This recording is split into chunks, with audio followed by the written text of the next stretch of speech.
El máximo dirigente de la Central Obrera de Trabajadores en Bolivia, Juan Carlos Huarachi, convocó para este martes 12 de octubre una marcha nacional en apoyo a la democracia, los símbolos patrios y al gobierno constitucional del presidente Luis Arce.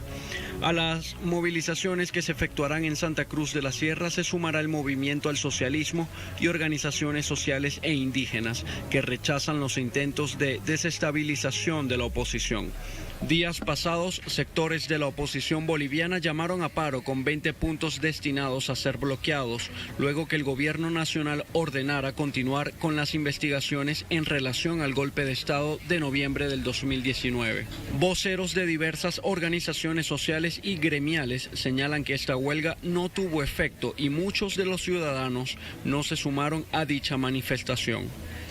El gobierno boliviano aseguró el pasado sábado que los actores detrás del actual intento de desestabilización contra el gobierno son los mismos que protagonizaron el golpe de Estado contra el exmandatario Evo Morales. Hoy, en Agenda Abierta, analizaremos la incidencia de la convocatoria de la Central Obrera de Trabajadores y otros movimientos sociales e indígenas bolivianos para frenar intentos golpistas de la derecha.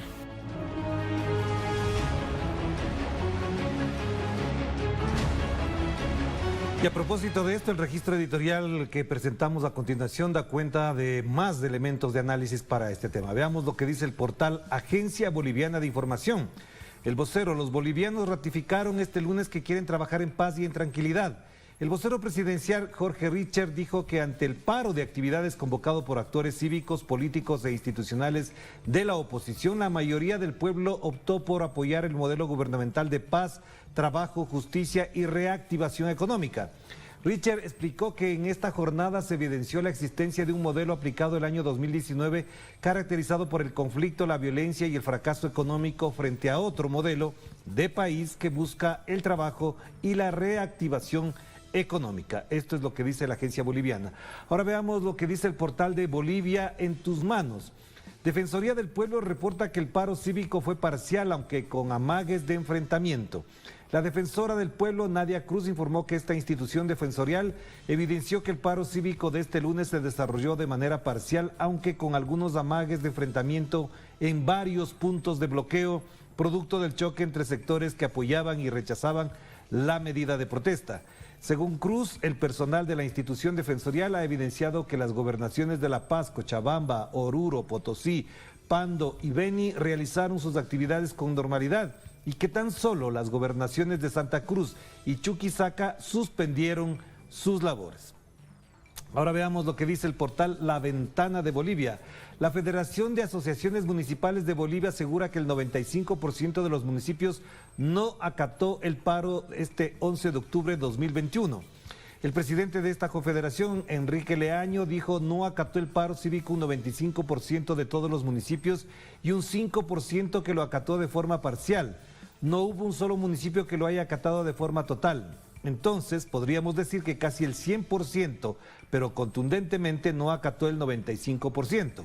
Indicó Leaño además que felicitamos a toda nuestra población en el sentido de que ahora apuesta por la reactivación económica, no están con posiciones políticas, sino por una posición de mejorar el país. Esto es lo que se señala aquí y terminamos viendo lo que dice Brújula Digital. Gremialistas dan 72 horas al gobierno para anular el proyecto de ley en contra de las ganancias ilícitas. Los gremialistas dieron un plazo de 72 horas al gobierno para que anule el proyecto de ley contra la legitimación de ganancias ilícitas. Caso contrario, amenazan con convocar a paros escalonados de 48 y 72 horas para ser atendidos en su demanda. Advierten que si el gobierno y la Asamblea Legislativa no modifican ese borrador de normativa, los gremialistas saldrán de nuevo a las calles para expresar su rechazo a esa disposición legal que, según advirtió, vulnera los derechos de sus afiliados. Hasta aquí la información de lo que destacan los medios de prensa a propósito de lo que ya reportamos al principio. Y para ampliar el análisis, profundizar en el enfoque, hemos contactado con Manuel Mercado, él es especialista en comunicación política. Manuel, qué gusto tenerlo por acá. ¿Cómo está usted? De entrada le preguntaría, ¿cómo se valora lo ocurrido el día de ayer? ¿Qué signos nos da de otro tipo de comportamiento político de la sociedad boliviana? Bienvenido. Muchas gracias por la invitación. Un saludo a toda la gente que nos sigue por Telesur. Bueno, como tú bien señalabas en las notas de prensa previas, el paro que ha sido convocado a nivel nacional, pero esencialmente tiene su epicentro esta convocatoria en el departamento de Santa Cruz, no ha tenido el impacto que la derecha esperaba.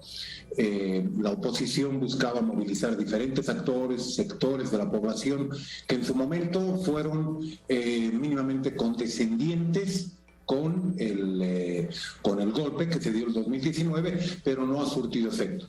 Evidentemente han habido sectores, han habido regiones muy focalizadas que han participado en este paro cívico, pero no han tenido ni de lejos el apoyo que se esperaba, ni tampoco han tenido la capacidad para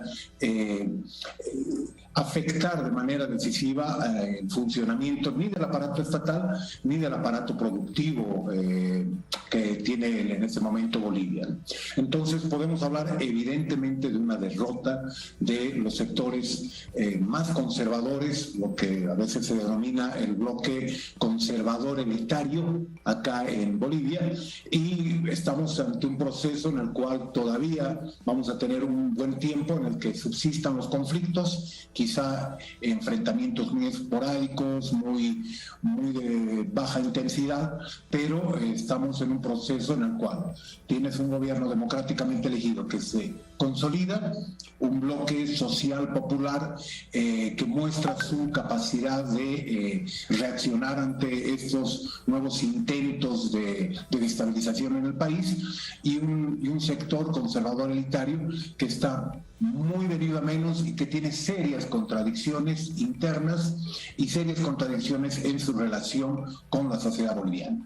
Claro, pero entonces, Manuel, acaba de mencionar algo que es muy importante. ¿Esas contradicciones de qué manera se están expresando y hasta dónde debilitan una postura que, digamos, entre comillas, legitima una postura política de un sector, no conlleva la ampliación de su campo de apoyo? Es decir, ¿estas fisuras están dadas por intereses muy particulares o porque efectivamente no se sustentan en la realidad para poder considerarse como posturas sólidas frente al gobierno, frente al movimiento al socialismo, frente al progresismo boliviano?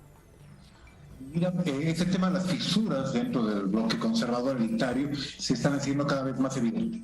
Primero, la incapacidad que tiene para tener una relación articulada al interior de este bloque, porque tenemos un sector que es un poco más dialogante, que es un poco más democrático, que está expresado especialmente por comunidad ciudadana, que tiene presencia en la Asamblea Legislativa, pero que también ha estado complicado de una u otra manera en el proceso de golpe del 2019, pero que tiene actitudes menos radicales. Entonces, ese sector no se lleva bien con el sector más radical, el sector que está más fascistizado, si vale el término, que es el que creemos del gobernador Fernando Camacho. Entonces tienen un conflicto interno en ese sentido. Otra fisura muy importante es al interior del departamento de Santa Cruz de la Sierra, que es donde está concentrada la mayor parte de la resistencia de esta derecha radical, de esta derecha extrema, porque existen pugnas de poder para ocupar los espacios productivos, los espacios de representación y los espacios simbólicos del departamento Santa Cruz. Hay corrientes internas al interior de ese departamento.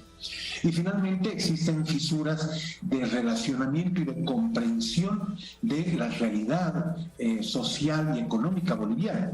Hay una fisura que por lo visto se va profundizando, porque mientras estos sectores tratan de mantener una estrategia de lucha similar a la del 2019, es decir, convocar al conflicto, a la movilización, muchas veces sin un razonamiento claro o una demanda concreta, y por el otro lado tienes a la sociedad que está con una premura muy evidente por reactivar su economía, por reactivar la productividad en el país y salir de la crisis económica a la cual nos ha llevado tanto el año de gobierno de facto, ya Yanine Áñez, como también la crisis económica resultante de la crisis de salud, de la pandemia del COVID-19. Entonces, hay fisuras en diferentes aspectos, en diferentes dimensiones dentro de este bloque conservador elitario.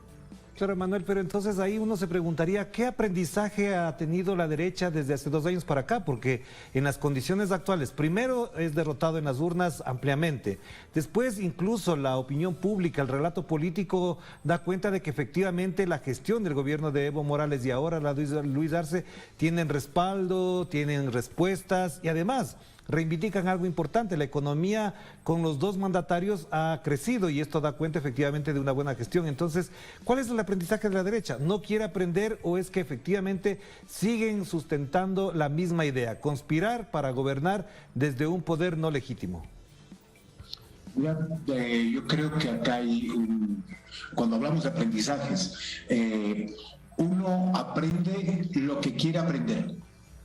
Y con lo que se quedó como aprendizaje la derecha en 2019 fue simple y llanamente que no puede triunfar en las urnas y que la única vía que tiene es la vía de la ruptura, es la vía del conflicto, lo que significa que está sobre esa hipótesis de aprendizaje, está insistiendo en la misma vía. En este momento, en lugar de ampliar su discurso, sumarse a la necesidad que tiene, no el gobierno, sino la sociedad, de reactivar la economía, prefiere quedarse con ese solo hito del aprendizaje. Les dio resultado en 2019, generar un ambiente de miedo, un ambiente de indignación, en cierta medida justificado en una parte de la población y en otra medida construido de manera artificial y con intereses muy claros. Entonces vieron que eso les dio resultado también la ruptura institucional a través de la penetración en las Fuerzas Armadas y en la policía, y le dio resultado el control del aparato mediático, al menos una gran parte del aparato mediático. Entonces eso es lo que cree haber aprendido, cree haber encontrado una solución a una debilidad política estructural que le impide ser competitiva electoralmente, ser propositiva políticamente y ser democrática formalmente. Entonces, definitivamente, el tema de qué aprendieron es un tema que da para discutirlo ampliamente, pero sabemos que muchos de los aprendizajes no fueron positivos. Claro, importante lo que acaba de mencionar Manuel, pero también a propósito de esto, efectivamente, si alguien está perdiendo y no aprende de la democracia, ¿quién gana con esto? ¿Hasta dónde? Le pregunto directamente, ¿hasta dónde esto cosecha el gobierno de Luis Arce? ¿Hasta dónde esto le significa un rédito político de corto o mediano plazo? Y si es que es así, ¿cuál es el reto frente a esa realidad? Porque si yo tengo las condiciones, evidentemente, políticas a mi favor, tengo que tener la iniciativa, evidentemente, y sobre eso tengo que actuar. Si no lo hace, se queda colgado de la agenda de la derecha, que por minoritaria que sea, efectivamente le pone a discutir sus temas. Entonces, ¿qué ha cosechado de esto Luis Arce? Yo creo que hay un beneficio inmediato, porque está mostrando que la derecha no está siendo capaz de sintonizar con el nuevo escenario político, social, económico que existe, y ese es un rédito para el gobierno de Luis Arce. Pero también es un rédito el poder mostrarse como un gobierno que, a pesar de la tentación de recurrir a la fuerza legítima del Estado, evita llegar a ese extremo. ¿Sí? Entonces, su comportamiento, el comportamiento del gobierno de Luis Arce, ayuda también a construir una imagen del gobierno como un gobierno que, a pesar de lo complicado de las situaciones, es capaz de mantener la calma, es capaz de generar certidumbre y es capacidad de moverse dentro de los límites de la democracia y la legalidad hasta donde es posible. Porque no podemos perder de vista que estamos en una situación muy compleja, porque el golpe no ha sido totalmente desmontado, ha sido derrotado electoralmente, pero las estructuras golpistas siguen intactas. La voluntad de recorrer nuevamente el camino de la ruptura democrática sigue ahí. Esa voluntad está intacta. Y están tratando de reeditar las condiciones de inestabilidad que nos llevaron al golpe del 2019. Entonces, lo que hace el gobierno de Luis Arce es un rédito, a la vez que es un rédito los errores que comete este bloque conservador elitario. Y por otro lado, ya que estamos hablando de aprendizajes y de réditos, es importante ver también que el gobierno de Luis Arce sí está aprendiendo, al menos en algunos aspectos, sobre los errores que se cometieron los pasados 15 años. Y eso implica renovación de ciertos cuadros de mando dentro de la estructura del Estado, renovación discursiva, un enfoque mucho más técnico, institucional, que nos permite generar mejores condiciones para que el Estado se fortalezca y que no dependamos únicamente, para que avance el proceso de cambio, de la voluntad de organización y fuerza de los sectores sociales, sino que el Estado vaya recuperando también ciertas capacidades. Entonces, estamos en un momento complejo, estamos en un momento en el que la derecha sigue insistiendo en cometer cierto tipo de errores, y un gobierno que está tratando de aprender de los errores que ya cometió los pasados 15 años, bueno, para tratar de buscar un punto de equilibrio que permita salir de este momento de alta conflictividad por el que todavía estamos atravesando los bolivianos. Claro que sí, Manuel, muy amable por atender tu invitación. Importante estas dos últimas respuestas.